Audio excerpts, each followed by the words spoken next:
Bonsoir à tous. On est ravis de vous accueillir pour cette table ronde au sujet du télétravail, de l'hybridation et du retour au bureau, en se posant la question de finalement quels sont les futurs modèles sur l'ensemble de ces concepts. Nous sommes ravis pour cette table ronde d'accueillir 4 participants. Donc, Myriam, experte Workplace et Change au sein du cabinet Arpas Trans. Valérie Fourtis, qui est directrice de l'immobilier Veolia. Pascal Barlois, qui est directeur de projet RH et immobilier chez Enedis. Et Cédric Anctil, directeur de l'environnement de travail de Deloitte. Rapidement, et parce qu'un certain nombre d'entre vous nous connaissent déjà assez bien, vous rappeler qui est Arpas Trans. Donc, Arpas Trans, on est une société de conseil en immobilier avec pour raison d'être créer ensemble un immobilier et des villes à impact positif. On est la première entreprise du secteur de l'immobilier à être certifiée Bicorp. Pour ceux qui ne connaissent pas le mouvement Bicorp, c'est un mouvement qui finalement vise à dessiner un autre chemin pour le monde de l'entreprise, qui ne soit pas juste focusé sur le profit économique, mais qui intègre à ses actions et à ses modèles les sujets d'impact positif, sociaux, sociétal et environnementaux. Attends, il faut que je fasse... hop. Nous sommes donc un cabinet de conseil avec, pour pouvoir apporter une réponse globale à l'ensemble de nos clients, structuré autour de 4 métiers. Un métier programmation et accompagnement projet, où on va intervenir en amont des projets pour élaborer des stratégies et des politiques immobilières, programmer un immobilier plus responsable, en réfléchissant notamment à la performance d'usage et aux nouveaux modes de vie au sens large. Un département sous la marque Astrans qui réfléchit à tout ce qui est stratégie durable et transition et comment finalement réfléchir de nouvelles stratégies et des projets qui soient à la fois économes en ressources, mais également en intégrant tout ce qui est émissions carbone et comment on crée des projets résilients face au changement climatique. Les faits d'actualité nous font encore confirmer que cette réflexion est absolument essentielle. Nous avons également un département autour de la biodiversité et du paysage où on accompagne nos clients dans la réflexion autour de comment protéger le vivant et capitaliser sur ses apports pour une ville finalement plus vivable et désirable. Et puis enfin, le pôle Workplace Design et Experience que j'ai le plaisir de diriger et que je vous présenterai un peu plus précisément juste après. Le cabinet Arpas Trans, c'est une centaine de collaborateurs avec une équipe pluridisciplinaire, des architectes, des ingénieurs, des urbanistes, des programmistes, des écologues, pour pouvoir justement répondre à l'ensemble des enjeux clés du secteur de l'immobilier. On a aujourd'hui donc notre siège ici où on vous accueille. Nous avons également une agence à Lyon et nous avons également une présence dans le sud-ouest à Bordeaux. Nos clients, plus de 1000 clients à ce jour, répartis, on va dire, en 2 grandes catégories. Les professionnels de l'immobilier qu'on va accompagner plutôt sur des réflexions de stratégie, de positionnement de parc et d'accompagnement par rapport à des actifs. Et puis, une deuxième catégorie de clients que vont être les grands utilisateurs à qui nous avons une offre dédiée pour pouvoir justement les accompagner sur l'ensemble des réflexions liées notamment aux nouveaux modes de travail et aux stratégies immobilières. Pour focuser un peu sur le pôle Workplace Design Experience qui vous accueille aujourd'hui, on est en capacité d'accompagner nos clients sur l'ensemble du scope lié aux réflexions vis-à-vis des espaces de travail et des nouveaux modes de travail. Donc, depuis des phases très amont de stratégie workplace, définition de politique, définition de charte, toute la partie accompagnement au changement. Et on sait que quand on réfléchit environnement de travail et nouvelle façon de travailler, c'est un sujet absolument clé. Et avec des marottes, j'ai envie de dire, enfin des points qui nous tiennent particulièrement à cœur, que vont être tout ce qui concerne le confort, la santé et le bien-être dans ces espaces, notamment au travers de certifications comme WELL et Osmose, mais pas seulement, et tout ce qu'on va pouvoir penser pour réfléchir comment faire mieux avec moins et comment intégrer notamment les critères d'économie circulaire dans notre réflexion. On est en capacité également d'accompagner sur toute la partie conception et design, donc de façon un peu plus classique, le storytelling, macro-zoning, micro-zoning, enfin vraiment toutes les réflexions de comment on met en musique et comment on conçoit des espaces par rapport à une stratégie immobilière et une stratégie d'entreprise. Et enfin, vous accompagnez également dans les sujets de mise en œuvre des projets sous différents montages, avec encore une fois la capacité d'aller jusqu'à vous accompagner sur le transfert. Donc, on est absolument ravis de vous accueillir aujourd'hui sur ce sujet clé qui est le télétravail. Et je laisse la parole à Carole Desfossés, qui est directrice d'activité chez Arpas Trans et qui va introduire le sujet de cette table ronde. Bonjour à tous, on est ravis de vous accueillir aussi parce que vous êtes venus très nombreux. Preuve, s'il en fallait, que les sujets d'organisation, l'avenir du télétravail, ça déchaîne les passions depuis de nombreuses années, on le sait, mais particulièrement dernièrement. On va laisser évidemment dans cette table ronde la plus grande partie de la parole à nos invités avec qui on a le plaisir de collaborer sur certaines missions dans le passé, dans le présent et peut-être dans le futur, on ne sait pas, tout est permis. Le premier temps, avant de leur laisser la parole, c'était de vous partager rapidement, en cadre, en contexte, des éléments de benchmark, des éléments de tendance pour qu'on ait une vision aussi partagée que possible des sujets qui nous mobilisent aujourd'hui. Et c'est Myriam.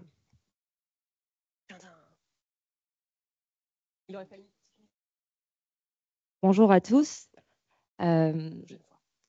Alors, pour poser un peu le contexte de toutes ces questions autour du télétravail, on a fait un petit état des lieux avec les pratiques qu'on voit aujourd'hui. Donc, ce qui a suscité le débat et finalement ce qui a été à l'origine de tout ça, c'est d'une part toutes les entreprises américaines qui ont fait des choix stratégiques par rapport aux politiques de télétravail et qui ont notamment réduit les jours de télétravail en imposant des jours de présence sur site. Et on a notamment Meta et Amazon qu'on a mis en exemple ici, mais il y a également Google ou Apple qui ont également fait ce choix. Et finalement, ça a poussé d'autres entreprises à se poser des questions sur ce sujet-là et finalement ont été influencées par ces entreprises. Et on a vu que finalement, ce qu'on appelle le full remote, donc le télétravail à 100%, a beaucoup réduit. Donc ça, c'est un contexte aux États-Unis. Et on évolue plutôt vers des formats plus hybrides. On a aussi une étude de KPMG qui nous dit que 60% des dirigeants mondiaux estiment que le télétravail pourrait disparaître à la fin de 2026, même si on est assez mitigé par rapport à la question, en sachant que le télétravail n'est pas pratiqué de la même manière partout dans le monde. Alors, ce que dit la presse, donc ça c'est en France, suite à justement tous ces débats aux États-Unis, la question est arrivée chez nous. Elle est arrivée chez nous d'autant plus que ce qu'il faut savoir, c'est qu'en France, c'est régi par des accords entreprises et aussi des chartes qui ont souvent finalement 3 ans de validité. Et donc, c'est aussi le moment où les entreprises se posent des questions à ce sujet-là, puisque la plupart des entreprises ont adopté cette question, le télétravail à la crise sanitaire. Donc, c'était il y a 3-4 ans. Et on voit aussi que les points de vue sont très différents, du coup, en fonction des orientations, des partis pris, peut-être de certains médias ou du moins de certaines problématiques qu'ils peuvent avoir. C'est ça, c'est qu'on voit finalement qu'on a des points de vue plutôt en lien avec l'immobilier, puisque le télétravail a de grosses répercussions sur le monde de l'immobilier. On a des points de vue plutôt RH, organisation des entreprises, qui ont aussi beaucoup évolué, puisque au départ, suite à la crise sanitaire, par exemple, il y a eu cette grande démission qui a changé un peu les paradigmes. Aujourd'hui, on est sur quelque chose de plus stable en termes d'emploi. On a aussi vu, par exemple, l'arrivée de la Gen Z sur le marché de l'emploi qui a aussi bousculé les réflexions RH.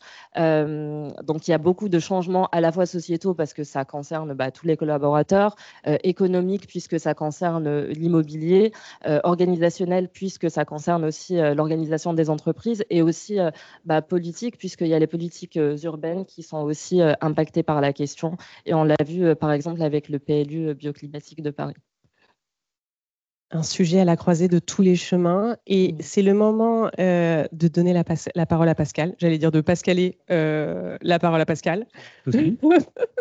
Sur cette question justement de l'attractivité et de l'image de marque employeur. On voit bien qu'il y a une évolution en fait en termes de représentativité. Vous avez eu la chance d'accompagner notamment plusieurs projets pour Enedis dans les 2 dernières années de réaménagement d'un bâtiment qui venait juste d'être livré pour des équipes plutôt à profil IT et puis pour le coup des fonctions de siège regroupées de 5 sites de départ différents, donc avec voilà, des problématiques de population, de métiers qui sont vraiment pour le coup différentes. Comment est-ce qu'on fait pour que l'image d'un employeur qui se veut responsable, vertueux, qui est dans l'écologie et dans l'énergie durable, ça se retrouve dans les projets d'aménagement et dans la manière de l'incarner. Et cette question est très longue. Bonne chance, Pascal. J'ai le droit à une réponse longue ou... Il peut y avoir une réponse longue, tout est permis. Bonsoir à tous, bonsoir à toutes. Oui, alors plusieurs réponses là-dessus. Déjà, télétravail, ouais, vrai sujet d'hier, d'aujourd'hui, encore de demain, je pense. Alors, on est Enedis, je ne sais pas si vous nous connaissez, on est le distributeur d'électricité, les voitures bleues. On est connu aussi pour le compteur Linky, à la marge. On est donc une boîte très tradie, sobre, pas drôle, paramilitaire en termes de structure managériale. Et donc le télétravail a déjà été un sujet de non-acceptation de la ligne managériale quand il est apparu il y a maintenant une quinzaine d'années. Et on était vraiment des visionnaires puisqu'il y a eu le Covid qui nous a rattrapés et qui nous a retournés. Et à l'inverse, on a réussi à se mettre au télétravail en 3 semaines. Pour tous les métiers de l'entreprise, on a beaucoup de techniciens, mais on a aussi beaucoup de conseillers clients, donc beaucoup de personnes très opérationnelles. Et donc, on a été obligé de se questionner à ce moment-là. Et ça a été un électrochoc aussi pour la ligne managériale, pour la direction, puisque de ce moment-là, on s'est dit qu'on pouvait faire différemment et que ça avait pas mal d'opportunités, en effet, en termes déjà pour ceux qui étaient là, d'engagement. Parce qu'il y avait un engagement de protéger les gens et on a répondu présent pendant le Covid, mais sorti du Covid, entre le premier et le deuxième confinement, on s'est en être sorti, on s'est dit qu'il faut qu'on engage un vrai accord télétravail.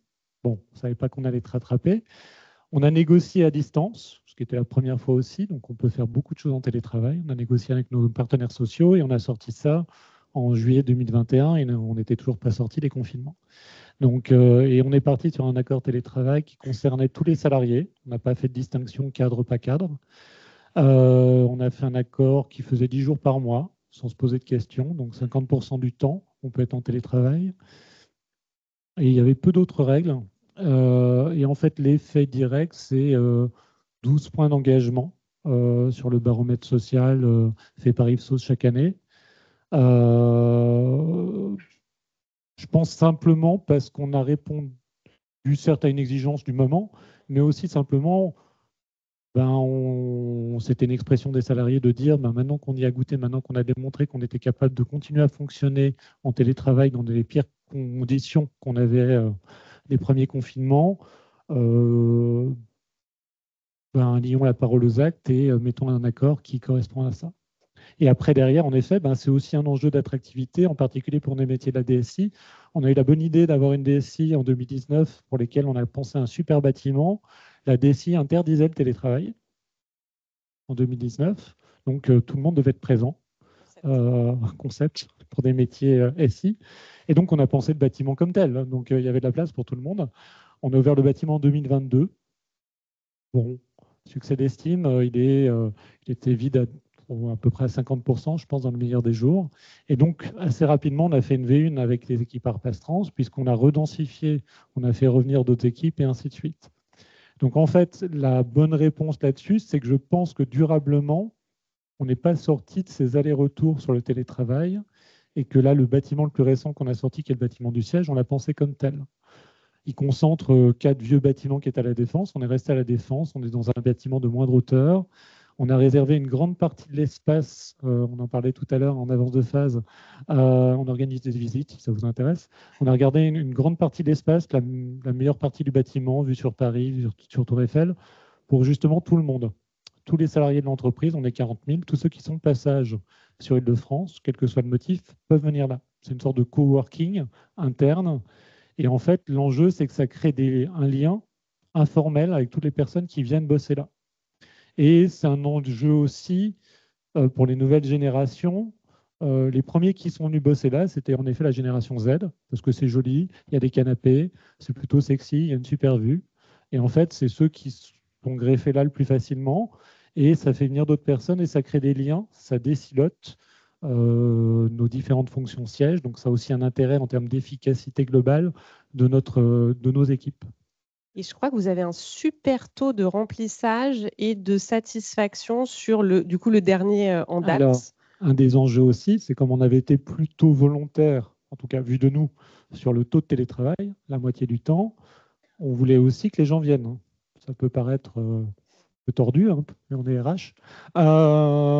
Donc, en fait, l'enjeu, c'était de faire venir les gens parce qu'ils avaient envie de venir, plus que parce qu'on les contraignait à venir. Et moi, je reste convaincu, plutôt que de faire des allers-retours tous les 5 minutes en disant tout le monde chez soi ou tout le monde au boulot, c'est qu'il faut autoriser les gens à être en télétravail au moins 50% du temps. Je reste convaincu. Alors, j'ai défendu le truc vis-à-vis de ma direction, donc je ne vais pas continuer, je ne vais pas me renier tout de suite. Mais je pense aussi qu'il faut permettre des conditions de venue sur site qui donnent envie aux gens de venir. Et typiquement, si je compare en effet le remplissage du bâtiment par rapport au bâtiment précédent, on a gagné 15 points à 20 points de présence suivant les jours, simplement par le lieu. Parce que le lieu est bien foutu, parce que le lieu donne envie, on mange bien, ça compte. Voilà, ça compte. On mange bien pas cher, la défense, ça compte 2 fois. Les gens se voient facilement, sont contents de se voir, ont des endroits pour se réunir, des endroits comme ça qui sont polyvalents, où ils peuvent se réunir ou bosser. Et en fait, je pense que c'est le pari de notre époque. Et peut-être que dans 3 ans, j'aurai tort et qu'il faudra le changer. Et c'est aussi le pari d'avoir trouvé des environnements qui seront capables d'évoluer en même temps que les mœurs. Voilà, de mon point de vue en tout cas. Super, merci beaucoup. On continue notre exploration sur les tendances du télétravail en France. Alors, vous avez vu les quelques chiffres, les quelques articles. Donc là, on a des chiffres un peu plus précis. Ce qu'on voit, c'est qu'on a 47% finalement des entreprises qui pratiquent le télétravail et 67% des cadres. Et on a, je pense, 33% des personnes qui le pratiquent en France, donc toutes catégories confondues. Et ce qui est beaucoup plus qu'avant la crise, c'était estimé à 4 à 7% de télétravailleurs réguliers. La DSI d'Enedis avait plombé les chiffres. C'est ça. Alors aussi, ce qu'on remarque côté collaborateur, c'est qu'il y a un gain de temps et une réduction des frais qui s'apparente aujourd'hui à un acquis, finalement, un acquis du travail, puisque gagner de l'argent et gagner du temps, c'est comme gagner en salaire. Et donc, il y a un vrai clivage finalement entre les entreprises qui veulent revenir au bureau et ces collaborateurs-là. Et puis, ce qu'on voit, c'est qu'il y a quand même, malgré donc, une adoption qui est croissante du télétravail, 71% des entreprises qui souhaitent maintenir quand même une présence sur site et donc pour maintenir finalement la culture d'entreprise et éviter l'isolement et mettre en place aujourd'hui finalement un cadre plus strict avec notamment des journées de présence obligatoire au bureau.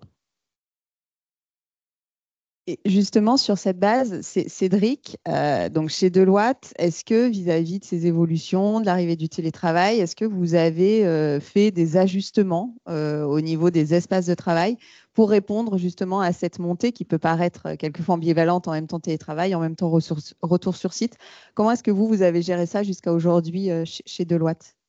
Alors pour répondre, j'ai fait un peu d'historique. Parce qu'en fait, nous, on est un cabinet d'audit et de conseil. On a 80% je dirais, des collaborateurs à Paris, notamment dans une tour, la tour Majorga à la Défense. Notre aménagement historique, c'est des grands open space, 80 postes de travail alignés et autour des bureaux individuels, quelques salles de réunion de 6-8 personnes et des petites bulles téléphoniques individuelles. Le Covid, alors on a toujours fait finalement entre guillemets du télétravail, puisque le métier fait qu'on est souvent chez les clients. Donc historiquement, les collaborateurs avaient l'habitude de travailler en dehors du bureau. Mais bon, le télétravail est passé par là. On a mis en place 2 jours de télétravail par semaine, 2 à 3 jours. Donc, on prévoyait de réduire énormément la fréquentation du site. Sauf que dans nos baux, on avait la capacité aussi de libérer des plateaux. Donc, on a libéré 8 plateaux. Donc, sur 27, donc ça fait presque un tiers des plateaux, sachant qu'il y a certains plateaux qui sont dédiés à des étages de réunion. Donc, on a vraiment densifié les plateaux. Et on a eu un autre phénomène, celui-là, on n'avait pas anticipé, parce qu'autant la réduction des plateaux, ça a été tout à fait compréhensible, c'est que nos clients, eux, se mettaient de plus en plus en télétravail. Du coup, les collaborateurs n'allaient plus chez les clients, revenaient au bureau, et on s'est retrouvé avec des plateaux extrêmement denses. On a eu des collaborateurs qui ont failli en venir aux mains pour une place, etc. Enfin, c'était très compliqué. Et on s'est dit, bon, il faut qu'on fasse quelque chose. Donc, on avait une autre contrainte, sinon ce n'est pas drôle, c'est qu'on était proche de la fin de nos baux. Donc, on ne voulait pas non plus investir énormément. Donc, on a créé des petites salles qu'on appelle des salles collaboratives de 3-4 personnes, équipées de bars visio, voilà, enfin, bien équipées pour pouvoir faire des calls, et aussi pour répondre à ce besoin d'échanger entre collaborateurs. Parce qu'on avait vraiment trop peu d'espace collaboratif et d'espace aussi informel. La cafétéria est devenue un lieu, un spot vraiment très, très prisé. Donc, ça, c'est à Paris. C'était une première manière de répondre. On n'est pas allé beaucoup plus loin, on a rajouté aussi quelques cabines doubles, etc. Mais parce qu'on attendait de renégocier notre bail, ce qui est chose faite. Donc là, on a de beaux projets qui viennent. On reprend des surfaces dans Majunga et on va réfléchir à un nouveau projet d'aménagement. En région, on a fait aussi évoluer pas mal nos aménagements. On n'est plus du tout sur ces grands open space. À Lyon, on a pris 2 étages dans la Tour Toulion, qui est un immeuble qui ressemble beaucoup à Majunga en termes de disposition de l'espace, avec ces 2 grands plateaux. Et là, on a créé plutôt des petits quartiers. Alors, ça reste des grands plateaux, mais on n'a plus cet alignement de bench avec 80 benches. Et s'il y en a un qui éternue, il y a 60 sur les 4 qui se retournent. Ça n'existe plus. Et on a des petits amas mais c'est vraiment la sensation qu'il y avait. Et donc, il y a dans les nouveaux aménagements plutôt un ensemble de postes de travail, de 20 postes de travail par-ci, 30 par-là maximum. Et autour, des petites salles de réunion, 3-4 personnes, donc ces fameuses salles collaboratives. Pas mal de cabines aussi téléphoniques, mais on a arrêté les cabines individuelles, ça ne répondait plus vraiment aux besoins, donc plutôt des cabines de 2 ou de 4. Et voilà, notre réponse finalement, les ajustements qu'on a apportés aux espaces de travail, c'était plutôt sur quel menu d'espace on peut proposer aux collaborateurs et avoir des choses un peu moins, je dirais en bloc, avec tous les bureaux d'un côté, tous les postes de travail de l'autre, quelques salles de réunion. Voilà, donc on propose beaucoup plus de diversité dans nos espaces. Myriam, du coup, on voit typiquement chez Deloitte, il y a quand même eu quelques répercussions sur l'immobilier. Peut-être quelques chiffres pour illustrer cette tendance?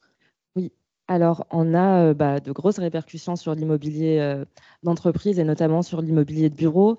Ce qu'on remarque par exemple, c'est une baisse des investissements et aussi une augmentation du taux de vacances, notamment dans les grands centres d'affaires, avec moins 9% par rapport à 2023 en 2024, donc l'année dernière. On a également une réduction de la demande placée puisqu'on note moins 19% de demandes sur un an, donc en 2024, ce qui est quand même considérable. Et ce qui finalement répercute et transforme profondément le marché de l'immobilier de bureau, puisqu'on voit qu'aujourd'hui, les demandes ne sont pas les mêmes, étant donné qu'il y a beaucoup de choix. Donc forcément, il y a de nouveaux critères pour rester attractif finalement. Et donc, il y a toutes les questions de centralité, de localisation qui sont aujourd'hui importantes. On a aussi tous les critères en lien avec l'ESG et également ce besoin de flexibilité, comme on l'a vu chez Deloitte ou chez Enedis. Il y a ce besoin, dans ce contexte incertain finalement, de s'assurer de pouvoir finalement rebondir par la suite. En préparant cette table ronde, Valérie, tu me disais que chez Veolia, vous n'aviez pas un accord en tant que tel de télétravail, mais une charte au niveau du groupe qui allait jusqu'à 2 jours. Et du coup, comment, chez Veolia, le télétravail a-t-il modifié la stratégie immobilière globale du groupe? Alors, en fait, cette charte a commencé, en tout cas, a pris son début, quand nous avons tous déménagé à Aubervilliers. À un moment, donc c'était en 2016, il y a quand même déjà 8 ans, enfin, ça va faire 9 ans à la fin de l'année. Il n'y avait pas d'accord de télétravail, en tout cas, il n'y avait pas du tout de télétravail chez Veolia. On faisait venir les gens de l'ouest parisien. Ils étaient habitués à venir avenue Kléber, la Pérouse, la rue d'Anjou, les jolis quartiers. Donc, Aubervilliers, c'était un petit peu compliqué. Donc, il a fallu leur donner envie de venir. Beaucoup de trajets se sont allongés, d'au moins une demi-heure, voire 3/4 d'heure pour certains collaborateurs. Donc, les 2 jours de télétravail étaient les bienvenus et c'était vraiment une demande. Bien évidemment, ce n'était pas le lundi, ce n'était pas le vendredi, ce n'était pas le mercredi pour s'occuper des enfants. Ça, c'était parce qu'on avait quand même des managers qui étaient vraiment un peu arc-boutés sur le télétravail. Il n'était pas question de ne pas pouvoir joindre sa collaboratrice le mercredi parce qu'elle avait fait les allers-retours au cheval ou au club de tennis. Donc, cet accord, cette charte de télétravail a commencé comme ça. Puis, le Covid est arrivé. On a complètement supprimé cette idée de jour. On est resté sur 2 jours de télétravail par semaine. Il n'y a pas d'accord. Alors, il y a des chartes et des accords, c'est en fonction des BU du groupe. Je sais que sur Veolia Environnement, sur la holding, on est en charte, mais je sais qu'on a un accord groupe européen sur le télétravail. Chez Veolia Eau, chez Veolia Recyclage et Valorisation des déchets, ce n'est pas les mêmes chartes et accords non plus. Chacun a vraiment décidé. Donc des déclinaisons de. Exactement. Et ça va même, par exemple, chez VESA, chez Veolia Holding, ça va même au niveau du service. La direction informatique, alors en accord avec elle-même, sans demander à la DRH, en accord avec elle-même, a décidé qu'il y avait donc 2 jours de télétravail et puis une trentaine de jours volants par an où ils pouvaient les mettre un petit peu où ils voulaient. Donc en gros, ça fait 3 jours par semaine. Voilà, donc certains services ont aussi dit, bon, nous, on veut un jour où tout le monde est là par semaine. Ça sera le jeudi où vous devez tous venir le jeudi au bureau. Donc ça, c'est pas très facile quand on veut essayer de mettre en place du flex office parce que forcément, on dit ah ben non, mais c'est pas possible, il faut un bureau pour chacun, étant donné qu'ils sont tous là le jeudi. Donc voilà les accords de travail chez Veolia. Et puis est arrivée aussi la fusion avec Suez, où il a fallu accueillir pratiquement du jour au lendemain, au départ 500 collaborateurs, puis non, ça ne sera pas 500, ça sera 400, non, peut-être pas 400, 200, 250, etc. Donc, il a fallu en 3 mois réaménager très, très rapidement en fait, le siège pour pouvoir accueillir ses collaborateurs. Et là, on a commencé, le télétravail de toute façon a été bien évidemment élargi. Et les espaces, on est passé en des espaces partagés. On n'a pas parlé de flex parce que c'était un très gros mot, mais on a commencé à parler d'espaces partagés entre tous les collaborateurs. Merci. Alors attention, c'est à vous. On va vous mettre à contribution. Alors gardez vos téléphones avec vous parce que ça va revenir 3 fois de suite. Donc si vous pouvez, oui, si tout se passe bien, attention, c'est une innovation technologique. C'est une première. Donc normalement, si vous flashez ce QR code, vous devez arriver sur un écran qui vous permet de répondre à la question: quel est, selon vous, le principal défi du retour au bureau? Est-ce que c'est en 1, renforcer la cohésion d'équipe et cultiver une identité collective? Est-ce que ce serait plutôt de favoriser la montée en compétences et la réussite professionnelle? Ou en 3, de prévenir l'isolement des collaborateurs? Bien sûr, vous ne pouvez choisir qu'une seule réponse. Oui, attention, il n'y a pas de mauvaise réponse. Et regardez comme la magie de la technologie est fantastique. Vous voyez les réponses ici. Ah, c'est pas grave. Écoute, on est à 11 réponses. Ah ben non, on ne voit plus.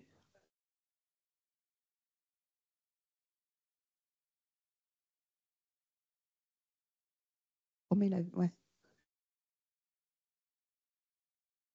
Alors, on n'a pas mis de timer, donc je vous laisse encore 15 secondes et puis après, on regarde. Ah, il y a quand même un sujet qui se détache, hein. Fortement même. D'un côté, je ne sais pas combien vous êtes, donc je ne sais pas si à 30, quel pourcentage on a atteint. Donc,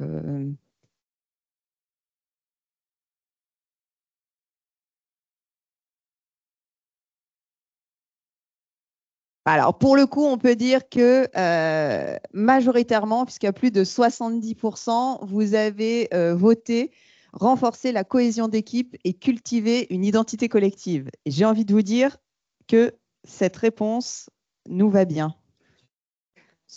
Et d'ailleurs, on va revenir avec Pascal. Magnifique vue d'Astrid, de la Défense. Hein. Donc, on est, pour ceux qui reconnaissent Cœur Défense, juste derrière, c'est le dernier étage de l'immeuble, de cet immeuble très bien positionné. Et donc, on est sur les espaces communs, en l'occurrence. Hein. Ça va permettre d'illustrer un petit peu comment est-ce qu'on peut renforcer cette cohésion d'équipe et cultiver une identité collective avec, je crois, une petite surprise qui est apparue dans le projet. Sur un lieu de rencontre un peu transverse dont on n'aurait pas imaginé le potentiel en conception. C'était quand même avant l'emménagement, donc bon.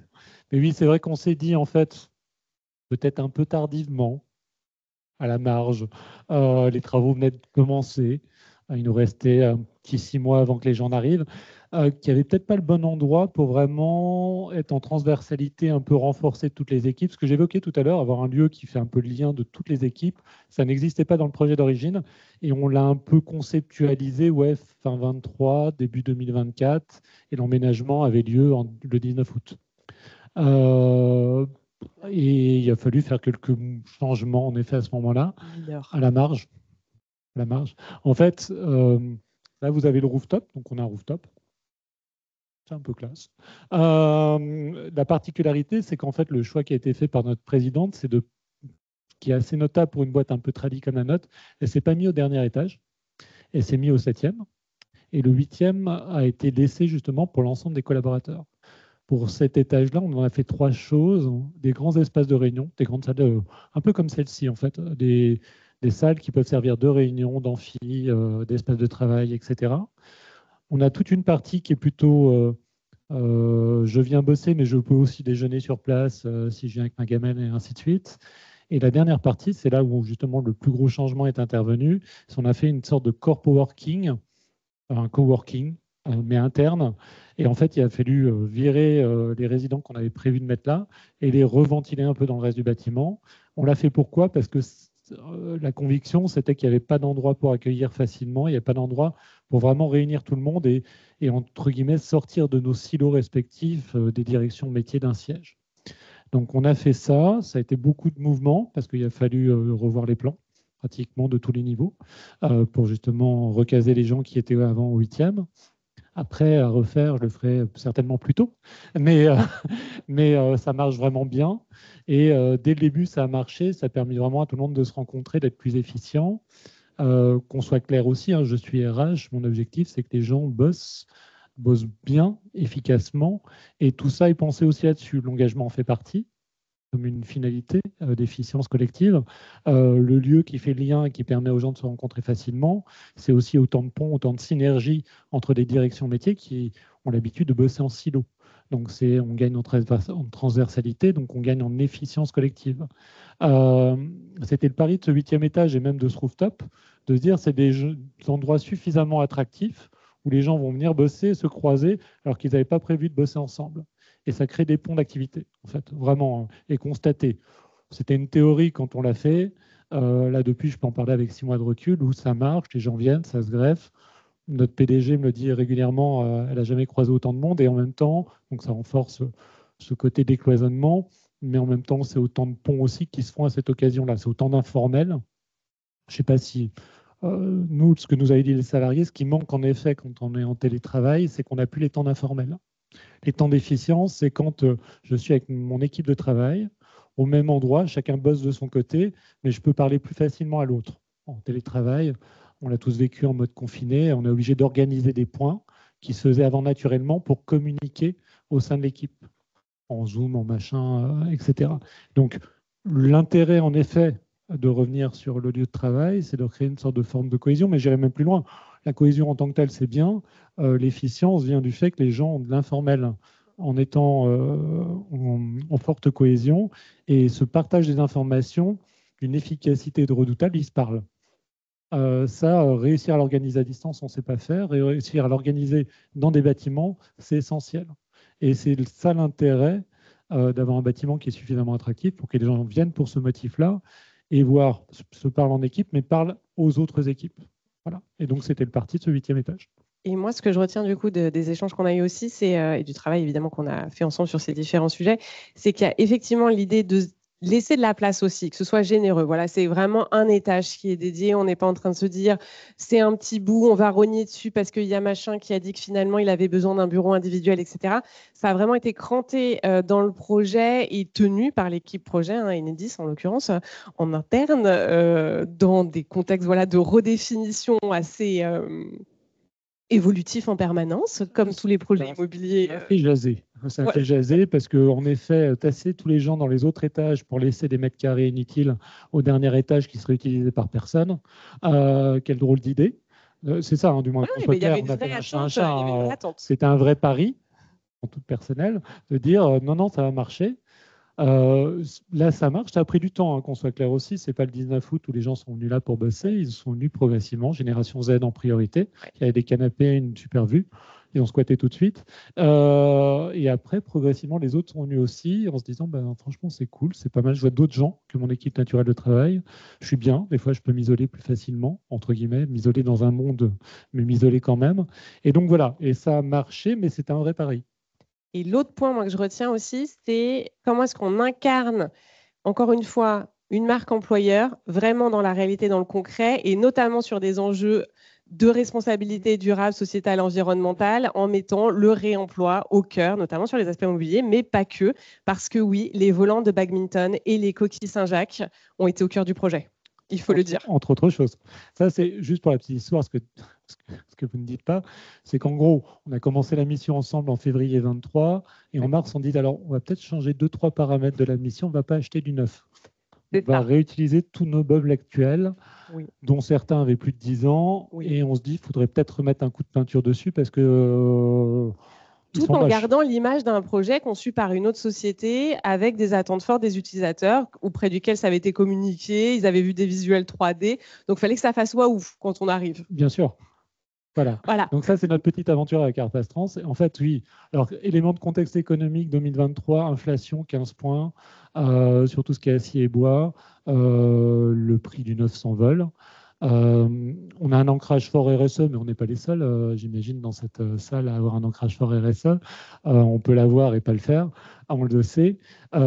C'était aussi l'occasion, le projet du siège, d'incarner ça. On passait entreprise à mission à cette occasion-là aussi. Et le symbole était joli de se dire, en fait, on va faire une contribution toute bête qui est de se dire, on ne va pas acheter du neuf, on va reprendre nos meubles anciens. Alors, c'est tout bête de le dire.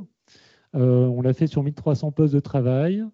Il a fallu se poser 2-3 questions d'entreprises qui pouvaient nous les remettre en état. On n'avait jamais fait ça. En tout cas, nous, la plupart du temps, on ne s'embêtait pas d'acheter du neuf et puis on se donnait bon cœur en donnant nos anciens meubles.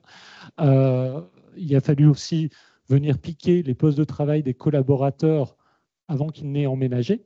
Donc, il y a eu cette petite phase intermédiaire entre le mois d'avril 2024 et le mois d'août où il a fallu venir piquer les bureaux pour les envoyer en usine. C'était pendant les JO. Et puis aussi sur la défense. Aussi, et là, du coup, c'était beaucoup de c'était simple aussi. Donc voilà, il y a eu quelques enjeux, mais à la fin, en fait, ça a renforcé beaucoup de choses et puis ça a fait passer beaucoup de choses aussi pour les collaborateurs.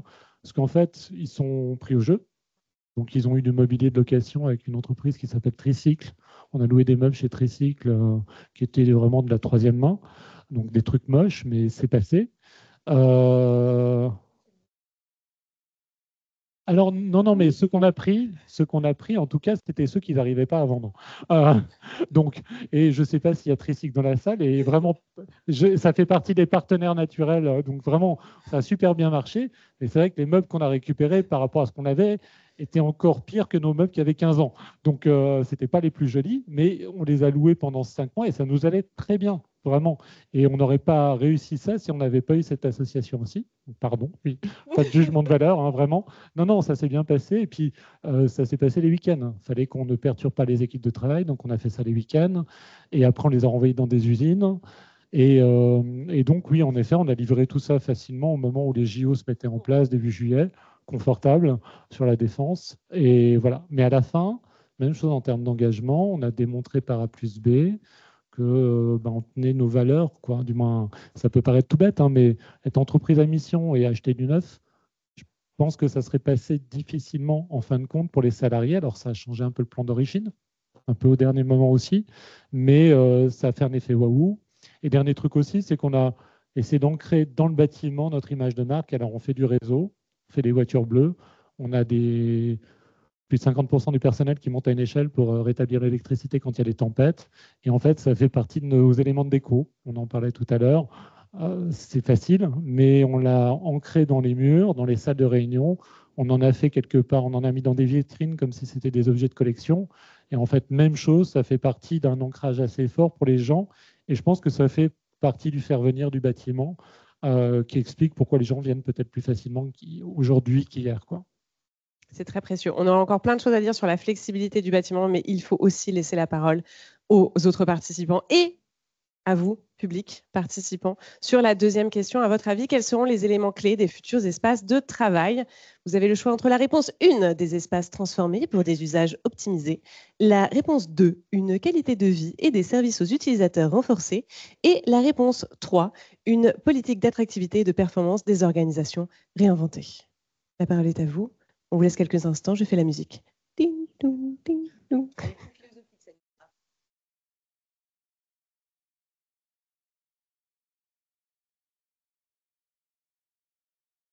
On le sent parce que les réponses arrivent moins vite. On sent que vous êtes concentrés, Ne pas reprendre le même lien que sur la première question, ça ne fonctionnera pas, il faut reflasher. Hein, n'hésitez pas parce que sinon, oui, on arrive à la même question et on ne peut pas répondre. Et oui, on aurait dû le dire. Ça y est, ça monte, ça monte, ça monte, ça monte. Ah, encore une tendance.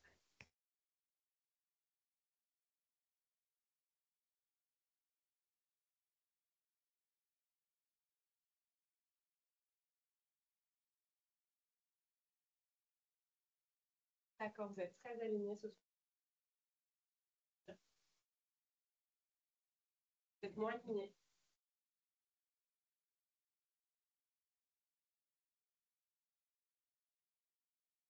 Il va y avoir une bataille. On était à une trentaine de réponses sur la première question, donc a priori, on est presque arrivé au bout de l'ensemble des réponses. Alors, même si la tendance est moins forte que sur la première question, on est quand même à plus de 5, à presque, ah non, bon, allez, 55, on va dire 55% de réponses autour de la question de la qualité de vie et des services aux utilisateurs. Oui, les deux autres sont relativement équilibrés. Donc, on peut se dire que finalement, ces trois enjeux vont rester importants. Et en ce sens, j'ai une question pour Valérie.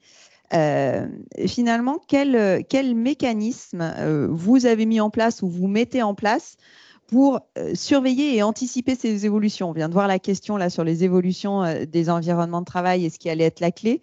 Comment chez Veolia, vous, quelque part, vous anticipez ça en lien avec le télétravail ou pas d'ailleurs? Alors, aujourd'hui, on ne met pas de capteurs, on n'est pas très numérique sur les taux d'occupation de nos bâtiments.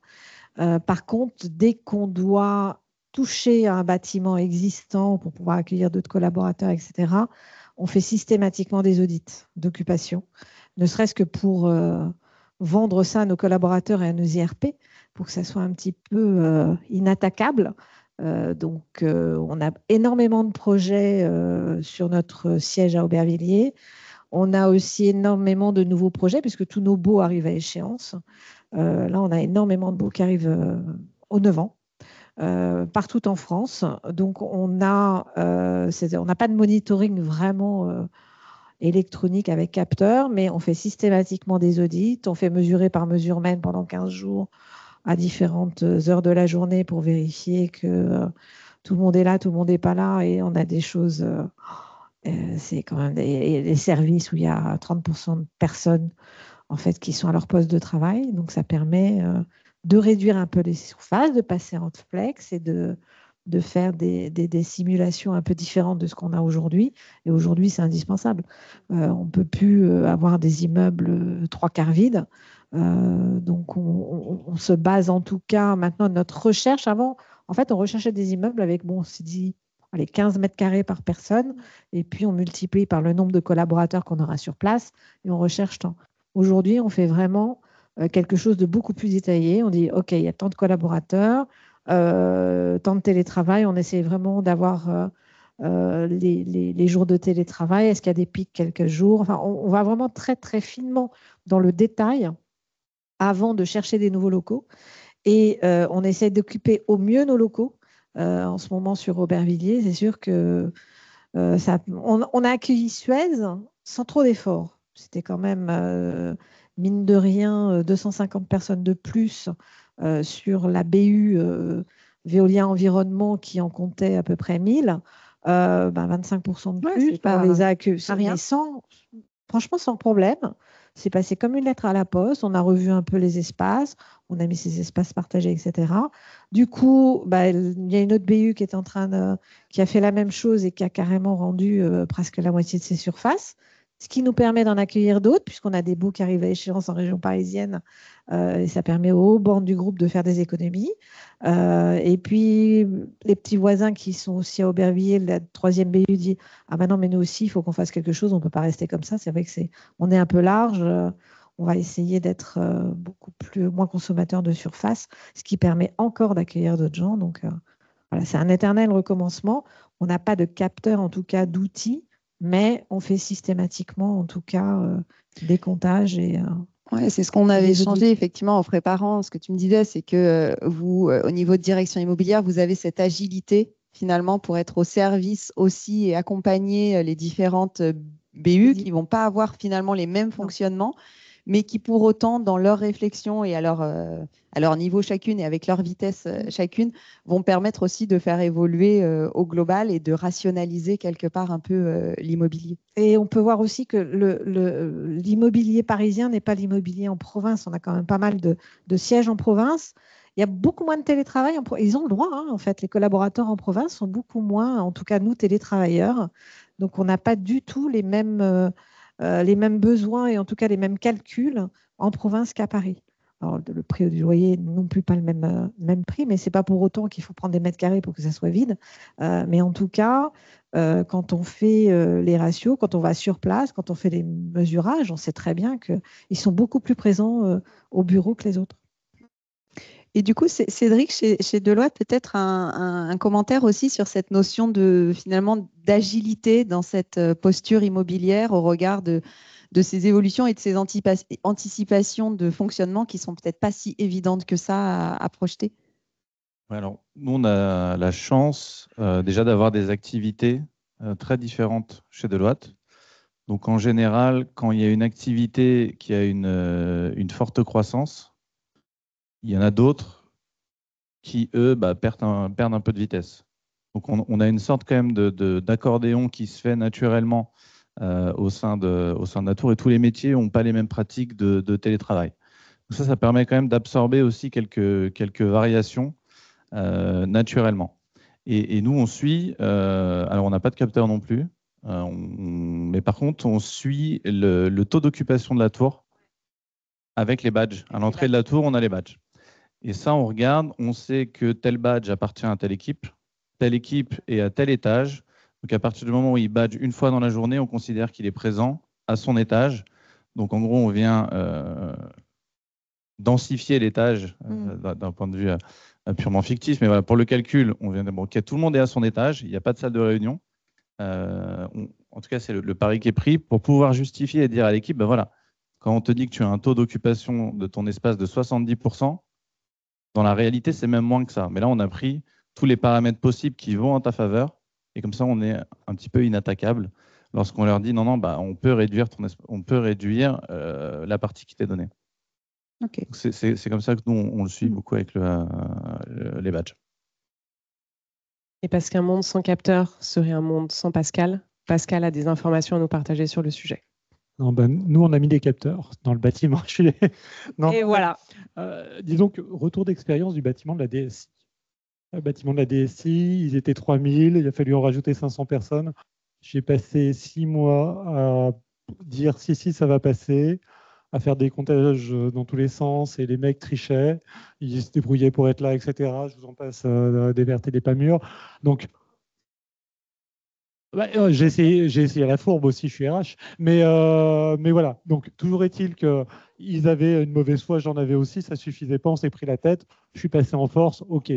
Retour d'expérience. Je me suis dit, pour le bâtiment du siège, imaginons qu'à un moment donné, on se rende compte qu'il y a quand même de la place pour accueillir d'autres personnes. Là, je reconnais que j'ai anticipé. Et donc, on a mis des capteurs sur les bureaux. J'ai eu le droit à un tract syndical me disant que j'avais des webcams pour voir sur les gîtes des filles. Donc, voilà, logique. Donc, il a fallu que j'explique pourquoi on faisait ça, pour assurer aussi. Je n'avais pas le droit de mettre des puces sur les gens, donc je les ai mis sur les tables. Donc, l'intérêt quand même, c'est de voir les comportements différents d'équipes. Moi, je reconnais qu'on a les chiffres qui tombent là. Alors, un peu tardivement, c'est arrivé fin d'année, mais vraiment, j'ai une vision un peu millimétrique du truc, et je reconnais que ça va être facilitant quand il va falloir remettre le couvert en disant, il y a peut-être 300 personnes, par exemple, dans 6 mois, qu'on va accueillir dans ce bâtiment-là, en plus des 1600. Et on saura un peu où orienter l'énergie pour faire de la place. Voilà. Bon, mais je suis d'accord que ça se fait aussi sans. Là, je me suis payé le luxe de m'épargner un peu la peine pour la prochaine fois. Oui, c'est exactement ça. Et puis, c'est aussi l'occasion de mettre des capteurs. Ça permet de factualiser. Enfin, vous l'avez tous dit, quel que soit le moyen. L'objectif, c'est de la donnée factuelle. Et de pouvoir se poser la question aussi en termes d'usage, qu'est-ce qui plaît, qu'est-ce qui ne plaît pas. On en parlait sur les... Enfin, voilà, il y a un bâtiment, Astrid, il a toutes ses qualités, mais on a quand même des zones qui sont peut-être un poil moins attractives. C'était notre premier bâtiment en flex aussi. On passait d'un monde où pratiquement tout le monde était en bureau de 1 ou 2 à un monde ouvert et en flex. Et il y avait j'ai passé 2 ans à rassurer les gens sur le fait qu'il y aurait assez de place pour s'asseoir, jusqu'à être potentiellement poussé à mettre en place un logiciel pour réserver une place, ce qu'on n'a pas fait. Et donc, le compromis, c'était de dire, on va mesurer l'occupation pour se rassurer sur le fait que personne ne manquera de bureau le jour où ils viendront.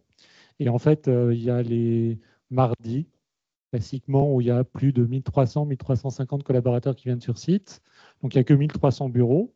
Et pour autant, il n'y a que 900, 800 bureaux utilisés. Parce que quand les gens viennent sur site, ils viennent se voir, ils viennent en salle de réunion. Et donc, on n'a pas de problème de bureau. Et c'est ce qu'il fallait démontrer au travers de cette mesure d'occupation un peu fine. C'est la dernière. Mais c'est à vous, encore. Et du coup, vous, dans vos environnements de travail à vous, comment vous imaginez l'avenir du télétravail dans votre entreprise? Est-ce que vous voyez un retour complet au bureau, 100% de présentiel, comme Myriam a pu l'illustrer en début dans certaines entreprises, notamment américaines? Est-ce que vous voyez la chose se pousser jusqu'à potentiellement une organisation 100% en télétravail? Ou est-ce que une formule hybride qui combine les deux vous semble être le plus adapté? Pareil, il faut rescanner, sinon le lien ne marche pas. Alors, c'est étonnant, ce résultat, c'est étonnant. Ouais. On a volontairement mis des extrêmes. J'aurais envie de dire, on voit bien que ce n'est pas forcément très bon, les extrêmes, un peu comme dans tout sujet de la société. Du coup, allez, à quasi 95%, vous nous dites une formule hybride qui combine les deux. Oui, une formule hybride qui combine les deux, effectivement, c'est peut-être l'avenir du futur de demain des environnements de travail. Et une dernière question, du coup, pour Cédric.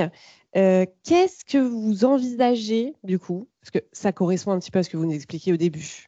On a ce sujet de société de conseil, on met des grands plateaux, tac, on revient, les gens se battent, en viennent aux mains. Comment faire en sorte que demain, dans les environnements de travail de Deloitte, ils soient heureux et épanouis?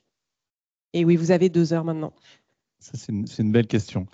En tout cas, moi, je suis aussi persuadé que ce sera forcément les deux. Et très clairement, on a des collaborateurs aujourd'hui qui, dans les entretiens, posent la question tout de suite de est-ce qu'il y a du télétravail? S'il n'y en a pas, je ne viens pas. Donc ça, c'est c'est assez radical. Maintenant, comment faire pour répondre la question du dimensionnement, c'est assez compliqué aujourd'hui, parce que quand on travaille sur des projets immobiliers, on travaille sur ces différents espaces, quelle offre d'espace on peut avoir, les surfaces associées. Et très souvent, la première question que l'on a, c'est combien j'avais de postes avant, combien j'ai de postes après. Et c'est très difficile de sortir. Alors, on a beau expliquer qu'il y a des espaces collaboratifs, qu'il y a des espaces de détente, voilà. Mais il y a un attachement extrêmement fort et un sentiment d'être privé de quelque chose dès qu'on touche au poste de travail. Donc, il y a tout un travail un peu pédagogique d'essayer de comprendre au mieux les besoins et de montrer, parce que nous, ce sont nos associés quand même qui décident beaucoup de ce qu'on met en place. Donc, il faut convaincre plus de 250 associés qui sont aussi des actionnaires de la boîte que ce qu'on propose, c'est pertinent.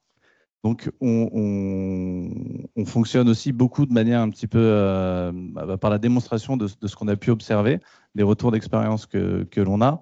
Et on voit que ce qu'on met en place typiquement sur le projet de Lyon marche très bien. Donc, on négocie avec eux, ça prend du temps. Mais on va maximiser tout ce qui est espace collaboratif quand même. Voilà, la cafétéria, ça doit devenir un vrai lieu où on peut travailler, où on peut avoir des conférences, voilà, un petit peu comme la place du village, pour absorber aussi les pics à des moments de fréquentation. Donc, on joue beaucoup sur voilà, les différents espaces en maximisant le collaboratif et l'informel. Et dans cette logique du coup servicielle aux utilisateurs, est-ce qu'il y a d'autres éléments de type équipement technologique qui facilitent la vie du collaborateur sur le site? Oui, alors sur la partie servicielle, il y a un peu deux axes. Il y a le côté humain déjà. Donc là, on vient de déployer une nouvelle offre FM. Mais déjà précédemment, on avait ce qu'on appelle des floor captains, donc un peu des maîtres d'hôtel de l'étage. Bon, aujourd'hui, on a changé de prestataire, on les appelle des hospitality officers, mais c'est la même logique. Donc, il y a quand même ce besoin de moyens humains et de services. Voilà, de vraiment, il n'y a pas que du digital. Par contre, le digital, c'est crucial. Aujourd'hui, 50% du temps des collaborateurs, c'est des calls avec des clients, des calls avec le manager qui est en télétravail ou le collaborateur. Donc, on a vraiment travaillé sur la techno avec quelque chose le plus simple possible. Il faut que ça fonctionne à chaque fois. Pas de choses compliquées, pas d'écran tactile où on met 20 minutes à se connecter.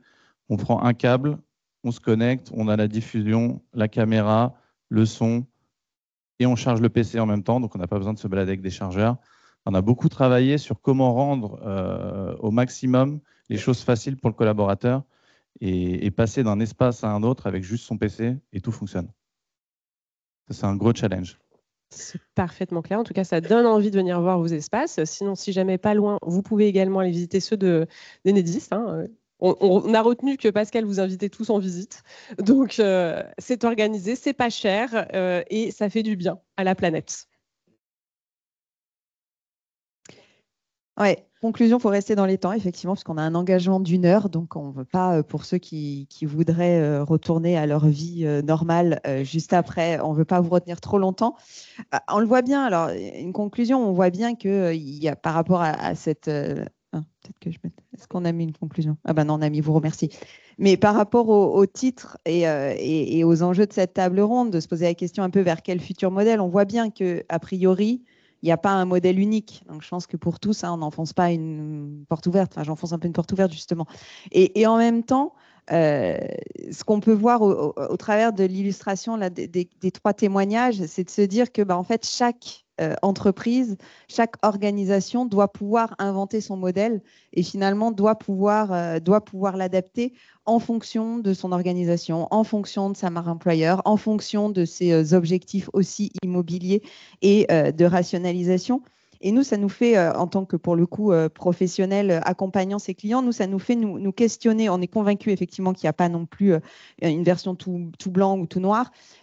Et on est aussi convaincus que ça nous impose à nous de peut-être rechallenger un peu l'approche qu'on pouvait avoir, notamment quand on parle du flex office, qui est très souvent associé à la notion de télétravail, qu'on le veuille ou non, les deux vont souvent ensemble, et que si on doit ouvrir un peu les débats et se dire finalement qu'est-ce qu'on en retient, c'est peut-être de se dire que la façon dont on pensait les écosystèmes de flex office doivent aussi être rechallengés par rapport à ces évolutions, pour permettre cette gestion de pic, pour permettre la gestion de cet incertain qu'on ne connaît pas et qu'on va avoir du mal à connaître. Et vous l'avez beaucoup dit, on sent que le collaboratif, c'est une place importante. Et en même temps, quand le collaborateur, quand il vient sur site, il ne trouve pas le même confort que ce qu'il a chez lui, il ne vient pas en fait. Donc, il y a vraiment, quelque part, nous, on se dit que ce passage de territoire d'équipe à territoire d'usage, ou d'écosystèmes où il y en aurait un panel énorme d'espace, peut-être qu'il faut le rechallenger pour vraiment se centrer sur les besoins premiers de l'utilisateur qui vient au siège. Je voudrais vraiment remercier Valérie, Pascal, Cédric et Myriam pour leur intervention. Et je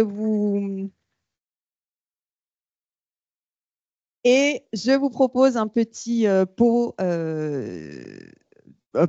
dans l'espace juste à côté pour pouvoir continuer à discuter ensemble. Merci beaucoup d'être venus et puis on se voit à côté. Puis ceux qui ne peuvent pas rester, bonne soirée et à très bientôt. Merci beaucoup.